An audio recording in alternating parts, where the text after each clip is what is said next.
Antoine Chéreau, bonjour. Bonjour. Maire de Montaigu, président de la communauté de communes Terre de Montaigu.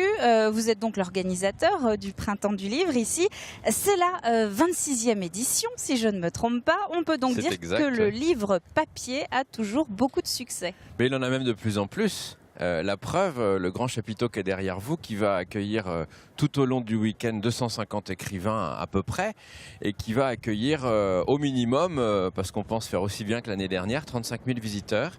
35 000 visiteurs qui vont rencontrer les écrivains autour du livre. C'est une particularité de notre salon, et ça plaît aux écrivains et du coup effectivement aux lecteurs, c'est que les gens qui viennent pour le livre et repartent avec des livres. Alors 250 auteurs qui sont annoncés cette année, des locaux, on en parlait au début du journal, mais aussi des auteurs à la renommée, sans vouloir blesser personne, mais un petit peu plus national, on va dire. Je pense à Michel Drucker, au président évidemment, Laurent Deutsch cette année, ou encore à Vladimir Fedorovski qui est un habitué, je crois, puisque les éditions précédentes il était déjà là. Bref, comment on fait pour les inviter? Est-ce que c'est compliqué d'avoir des noms comme ceux-ci sur le Printemps du Livre? On a plutôt des difficultés à les sélectionner qu'à les inviter, donc on a cette chance-là.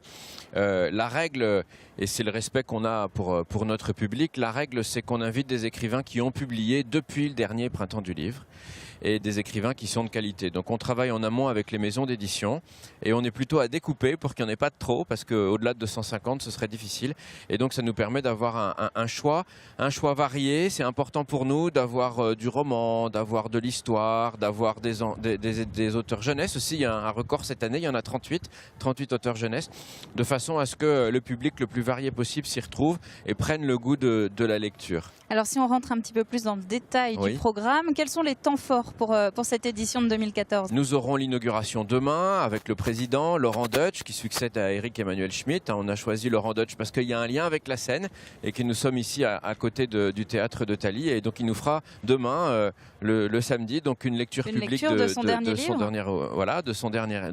dans l'après-midi. Et puis on aura un moment fort aussi qui sera la proclamation du prix Ouest. Michel Ragon sera malheureusement pas parmi nous, mais Yves Violier le remplacera avec son accord bien entendu, et le prix Ouest sera remis demain matin.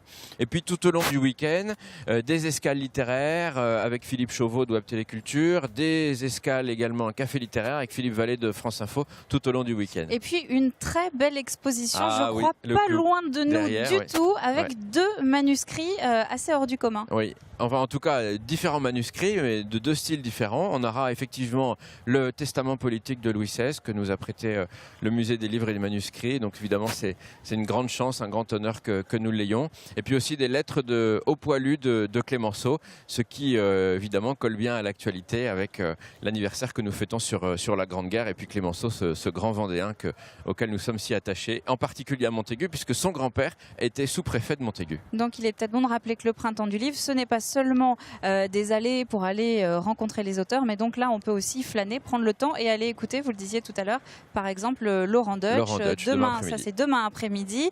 S'ensuit une séance de dédicace, je crois.